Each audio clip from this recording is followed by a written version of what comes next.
Legends say that in Kusagakure, there is a box in Hozuki-jo that can grant any wish. The Raikage is discussing with his subordinates how to bring out the box.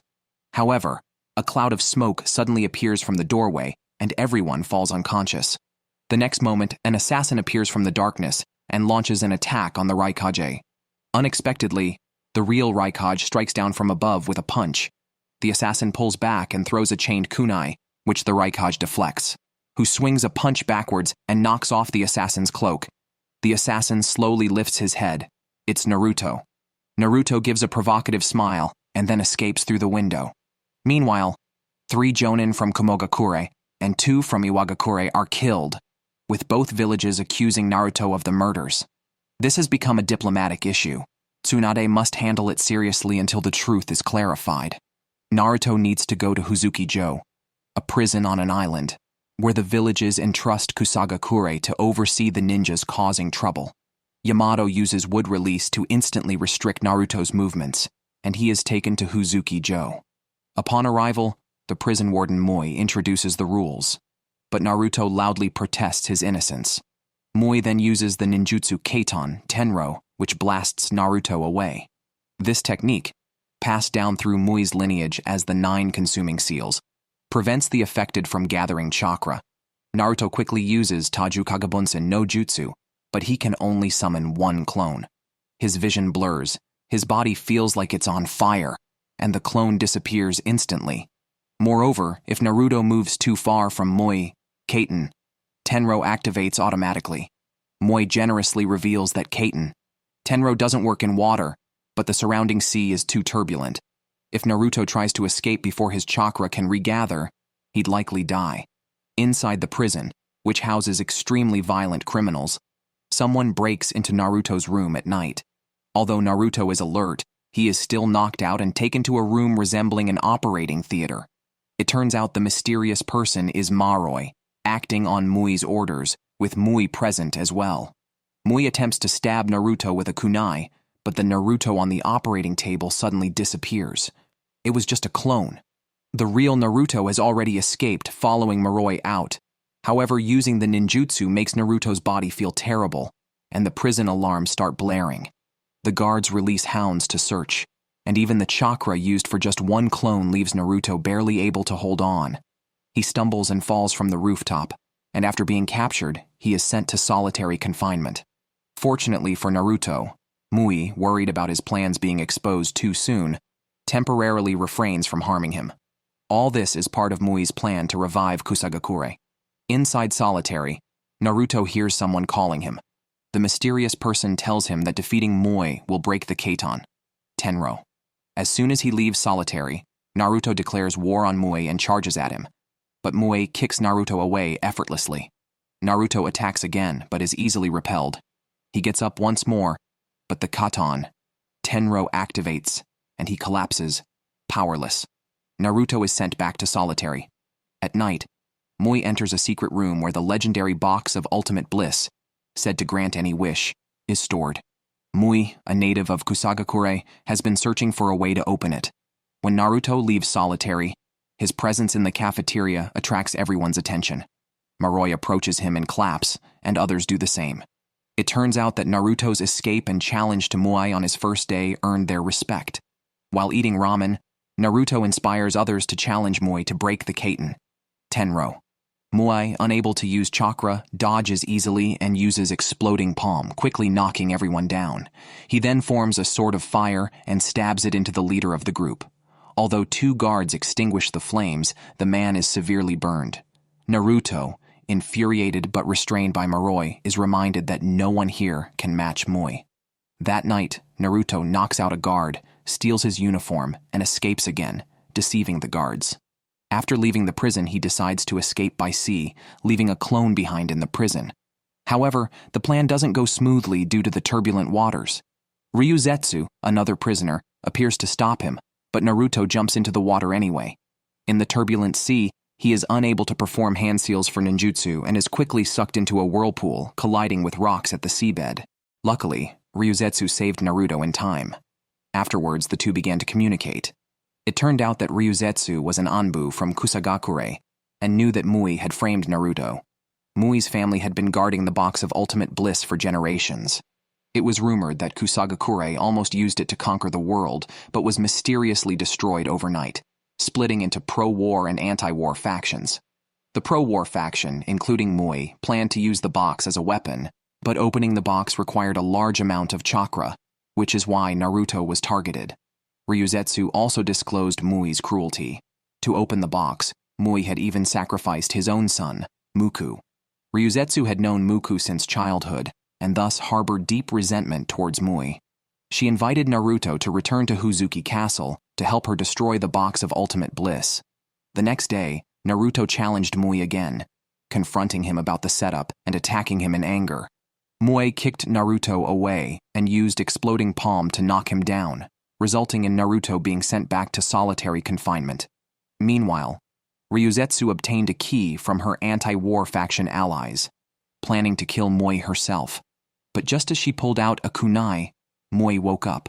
Only it wasn't Mui. It was actually Maroi. At that time, Kusagakure's leaders were meeting with a fake Naruto, whose real identity was Kazan. He had been coerced into impersonating Naruto and committing crimes because his son was kidnapped by Kusagakure.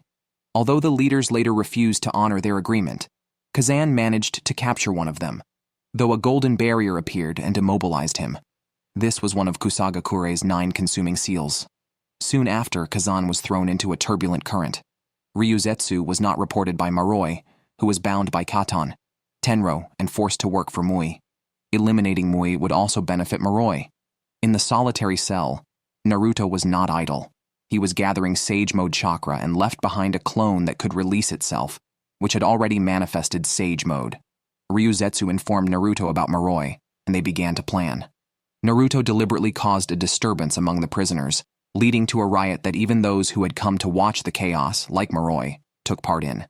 The guards tried to intervene but were thrown out. With the information on Maroi, Naruto successfully infiltrated Mui's secret chamber, while Ryūzetsu targeted Mui, seizing the opportunity to launch a surprise attack and buy Naruto some time. However, the person she confronted was not Mui. Meanwhile, Naruto faced danger in the chamber, as 4 mysterious figures had already ambushed him there, easily restraining him. The real Mui then appeared and quickly incapacitated Naruto, subsequently beginning to transfer Naruto's tailed beast's power. The box of ultimate bliss absorbed Naruto's chakra, and upon waking, Naruto pushed Mui back with a Rasengan. Despite this, the box had already acquired enough chakra and began to shake violently as it operated continuously. Naruto hastily fled the chamber, but Mui caught up and attacked him again with Kaiten. Tenro. A white light burst forth, and the box of ultimate bliss slowly emerged. As the box activated, the 4 backers urged Mui to make his wish for Kusagakure's revival, but unexpectedly, Mui shed tears and wished for his son Muku's resurrection. Realizing the situation was turning against them, the backers moved to eliminate Mui, but were stopped by a sudden appearance of Kama. Kazan had survived. He had been saved from falling off a cliff by Mui using a rope and, sharing a similar bond over their sons, volunteered to help Mui. As the box's shell fell off, it slowly opened, and Muku emerged as a young man. Mui approached him to apologize for his past mistakes, but Muku fatally struck Mui with a hand blade. Kazan rushed towards him, but was quickly killed by Muku, who had become an embodiment of hatred after years inside the box. Ryūzetsu attempted to awaken the lost Muku, but he transformed into a black monster, swiping a claw that instantly killed a Kusagakure leader and sucked the corpse into the box. Naruto summoned his clone from the solitary cell, replenished with Sage Mode chakra, and entered Sage Mode. He used the Big Ball Rasengan against the box in a violent collision, but while Naruto was repelled, the box remained undamaged. Naruto and his clones attacked Muku and then targeted the box again, but it was still ineffective. Naruto then initiated the Kuchiyose no Jutsu, summoning Gamabunta. Gamabunta recognized the box of ultimate bliss, the ultimate weapon from the era of the Sage of the 6 Paths. The monster's name was Satori, which could turn captured enemies into puppets of the box and read their inner thoughts. After blocking Satori's attack, Gamabunta launched a counterattack, but Satori easily dodged it and Gamabunta took the opportunity to flee. Satori kept throwing prisoners into the box and then attacked Naruto again. Naruto used the Tajukage Bunshin no Jutsu and formed many Rasengans. But Satori, agile in the air, dodged the attacks and pounced on Gamabunta. The two monsters then tangled in combat. Gamabunta opened its huge mouth, inside which Naruto was already holding a Rasengan Shuriken. This unexpected attack, however, was still dodged by Satori. Satori, in the air, shot out black feathers and tripped Gamabunta with a dive kick, grabbing Gamabunta's leg and throwing him into the prison. Facing Satori's continuous attacks, Gamabunta pulled out a dagger to defend and launched a surprise attack with his tongue, but Satori anticipated all these attacks. Naruto continued to use clones, but suddenly the Keitan, Tenro activated, and Naruto, with his chakra restricted, collapsed. Satori then formed a Rasengan and spat it at Naruto, but Gamabunta leaped to protect him and subsequently disappeared after the strike. Satori continued attacking with Rasengan, causing a massive explosion. But out of the dust emerged Gyuki's octopus tentacles, which slowly lifted Naruto. Gyuki then flung Satori away. Naruto realized then that his friends from Konohagakure had also arrived, and Maroi was actually a spy sent from Kumogakure, which was the true reason he helped Naruto. Gyuki extended its tentacles to attack Satori, who dodged them all, and even threw a bunch of feathers at Gyuki, who easily blocked them. Satori continued to throw prisoners into the box. Just as Satori attempted to seize more prisoners, Ryūzetsu suddenly blocked his path, startling Satori. Gyuki continued to attack, restraining Satori, but Naruto noticed Ryūzetsu's thoughts seemed unread by Satori. Thus, he began to gather Sage Mode chakra and had his friends buy time. Gyuki forced Satori into the air while Sai and Sakura intercepted in the air. Lee and Gai's combined attack also failed. Satori ate the bugs released by Shino and dodged Yamato's wood release attack. Kakashi launched the Ryūzetsu, but all these attacks were perfectly avoided by Satori. Amidst the chaos, some prisoners escaped the prison, but the Keitan, Tenro incinerated them, indicating Mui was still alive. Tenten released ninja tools, and Neji used Daytime Tiger to protect Naruto, while Akimichi's Nikudan Sensha was also neutralized. After dodging Gyuki's continuous attacks, Satori smirked triumphantly. Ryūzetsu, angered by the sight of an old friend's unrecognizable behavior, forcefully cast Keitan Hozuki Lantern, unexpectedly hitting Satori, but Ryūzetsu was also scorched by the flames. Fortunately, Maroi rescued her. Naruto, recalling his comrades, slowly gathered chakra and fearlessly struck Satori, hitting him repeatedly. Satori then flew back to the box, talking about the world inside the box. It turned out that Satori did not truly read minds, but sensed the emotion of fear, which made his body move automatically, explaining his unconfused strength after killing his father. Naruto punched him down, but Satori attacked again, penetrating Naruto's body, and his big ball Rasengan dissipated. Ryūzetsu was also pierced. Ignoring his injuries, Naruto communicated with Mui, and Naruto and his clones restricted Satori's movements, crashing him into a building. Mui seemed to awaken and rushed at Satori. The Katan, Tenro hit Satori, quickly burning his body. Naruto then threw a Rasengan Shuriken at Mui, who did not dodge, perhaps seeing it as the best end to die with his son. As the Rasengan Shuriken dispersed, Satori's body released many white feathers and then returned to its original form.